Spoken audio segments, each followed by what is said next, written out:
και είμαστε έτοιμοι. Πρόεδρε, μπορείτε να μας πείτε λίγες κουβέντες για το πρόγραμμα EU Minda και την συγκεκριμένη έκθεση που είμαστε σήμερα εδώ.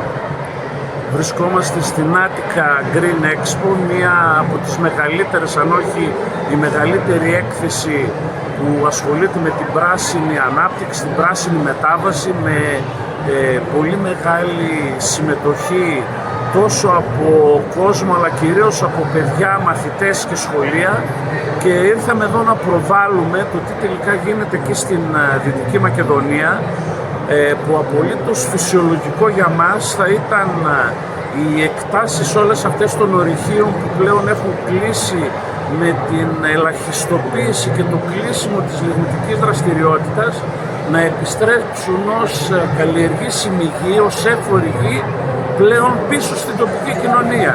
Και αν όχι ως καλλιεργήσιμη γη, θα πρέπει να επιστρέψει κατ' ελάχιστο ως χώρος ανάπτυξης ακόμη, γιατί όχι και ως χώρος ανάπτυξης άλλων δράσεων, αλλά πάντα με κύριο γνώμονα και κύρια δράση στην τοπική κοινωνία, στους πολίτες της περιοχής που για πάρα πολλά χρόνια έδωσαν αυτές τις εκτάσεις τους κατ' ουσίαν, για να υπάρχει η ενεργειακή αυτονομία όλης, όχι απλά της περιοχής αλλά και ολόκληρης της Ελλάδας.